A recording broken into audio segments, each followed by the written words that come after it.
unified world champion at 147. Those are facts.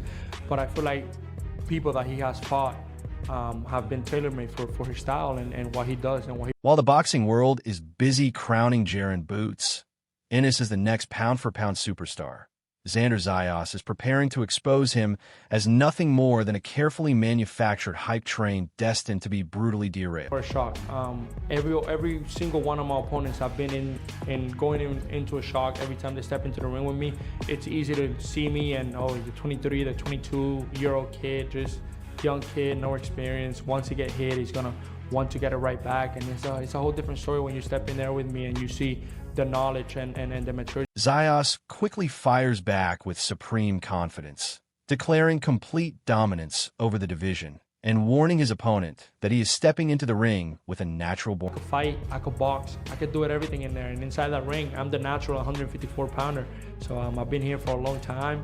I'm here to keep taking over the division, and I'm excited to continue that legacy and that. Asterisk, the tension rises to another level as Zayas hints that he has already identified serious weaknesses in the champion's armor, choosing to save those revelations for fight. There's always things. Again, there's a lot of holes that I know I can take advantage of come fight night, but I don't want to discuss them on cameras because obviously it's part of the game. Ignoring the critics completely, the young phenom makes it clear that this fight is all about achieving legendary status and destroying anyone standing in his... I'm here to chase legacy. I've always said it. I want to be the best in boxing. I want to be the best in my division, in every division that I touch, and this is the way to do it, fighting the best, beating... Asterisk, I'm here to chase legacy.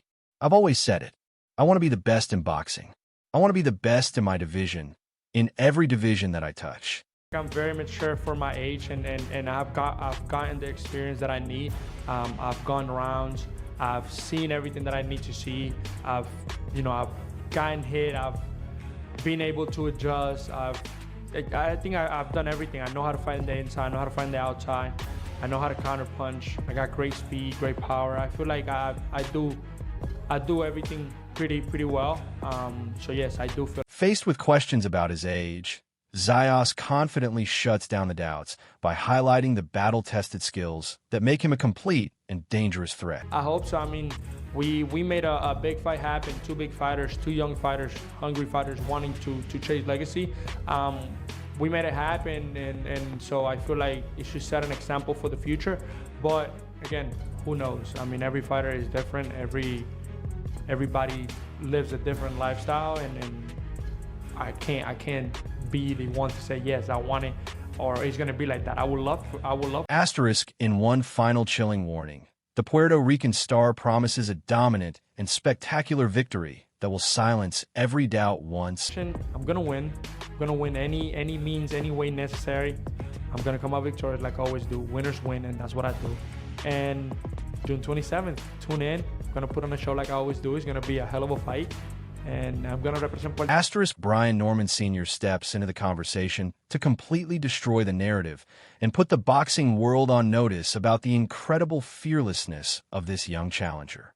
He confidently explains that most fighters spend their entire careers avoiding real danger, while Zayas is aggressively chasing greatness at an age when many are still playing it. 16 years old. Xander was assigned professional, assigned to the top rank at 16 years old. He's 23 years old and he's taking a bigger chance than your favorite fighter took at 23 years old.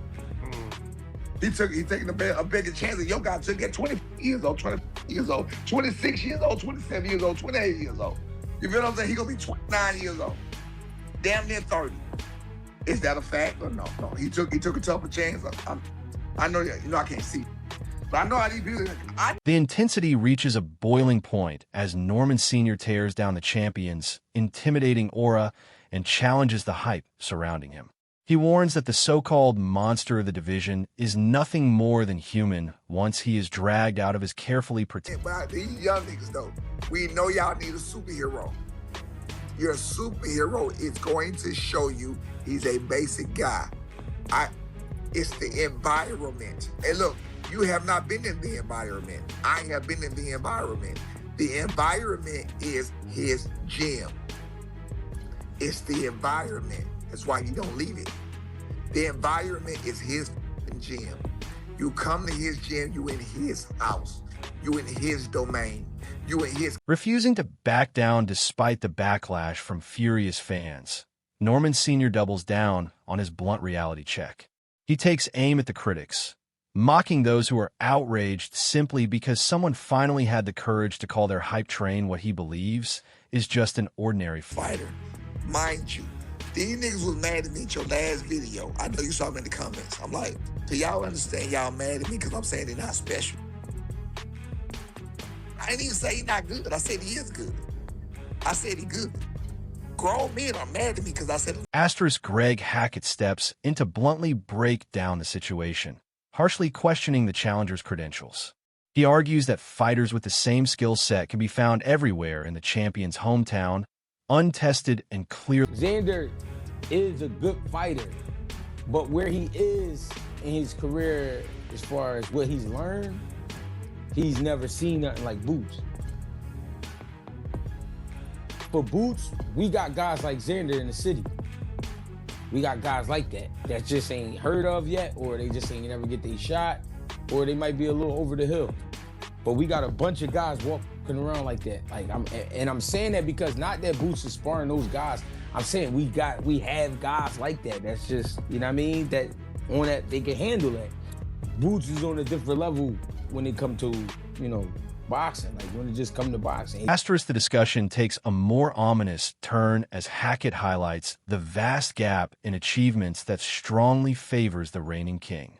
While he acknowledges the young fighter for stepping up, he warns that transitioning from carefully managed fights to an elite-level war could be a recipe for disaster. Situation? 80-20. Yeah, I got it like an 80-20 because it's just like Xander is...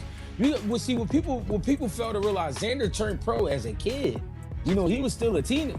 Yeah, he was still a teenager. So it's like, a lot of those fights early is for him to do exactly what he was doing, just working on. But now it's like, all right, you stepping it up, you champion, but now it's like, oh, we gotta fight. Now we fight. You know what I mean? So I don't know, man. I think it's just his inexperience as far as fights like this. This is a hell of a fight to be in after becoming unified champion. But I respect Xander on a whole different type of level because a lot of guys wouldn't have taken this fight, you know, this early in their careers, especially after winning. Asterisk predicting a brutal and decisive ending. Hackett describes the moment in the later rounds when the pressure becomes overwhelming. He emphasizes that physical conditioning means little when you are in the ring with a fighter capable of ending the fight with a single powerful shot. I think like 8, like in the 8th round. You know what I mean? Because it just becomes too much. It becomes too much with...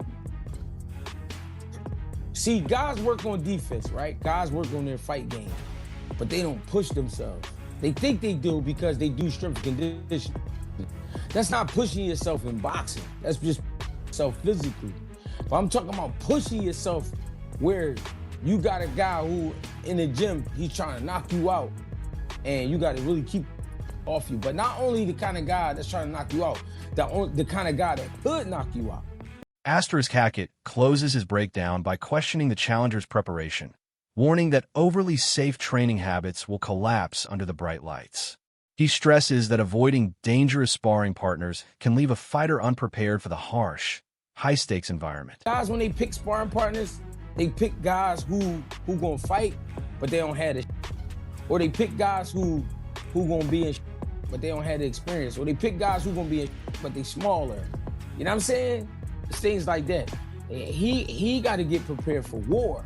You know what I mean? So that's no knock against a Tiger Johnson, but Tiger Johnson was once a 40-pounder and now a 47-pounder. Xander's been a 54-pounder since the beginning. So you know he's naturally a bigger man. So you sparring guys like that, I get it for the speed or whatever, but it's like he's not trying to really get you out of there. I mean, you need somebody that's gonna put your life on the line in the gym. And I'm not saying every sparring session need to be like that. That's not what I'm saying. What I'm saying is though, you gotta have guys who really trying to put something on you so that your awareness level could be high. Richard Torres firmly plants his flag in the challenger's corner, reminding everyone of the strong bond they shared during their amateur days. He cautions the public against making the mistake of overlooking a proven champion with the relentless work ethic needed to show. You know, I grew up in the amateur with him, and I think a lot of people are underestimating who Xander is as a fighter. He's a 2-belt world champion, and he's a hard worker. He does his thing, and I know Boots is a great fighter, but I really think people are underplaying Xander's capabilities, and I'm going Team Xander. Asterisk laying out a tactical blueprint for an upset. Torres explains how the naturally bigger man can completely flip the script on the favorite. He believes that if the young fighter controls the pace and imposes his size on the champion, the entire fight could take a shocking turn for the critics. Xander's punch output can be a little bit better, and Xander's just ring generalship can kind of dictate that fight a little bit more. And if he asserts his pressure and asserts his size, I think he's a bigger fighter than Boots as well. Then I think it would be a different fight than what people. Xander's punch output can be a little bit better, and Xander's ring generalship can dictate that fight a little bit more. If he asserts his pressure and asserts his size, I think he's a bigger fighter than Boots as well. Then I think it would be a different fight than what people expect. Maybe inside 5. I like, what's his name? Xander. I like him, but I noticed something with him. When he's in office mode, his head is just sitting there. And you can go back tonight and watch all of his highlights. He don't know how to roll punches. He blocked pretty good. He got angles, but sometimes you gotta roll, and he don't roll. And if a person don't roll, you don't even have to look. All you have to do is roll their shoulder. You're gonna hit because they don't know how to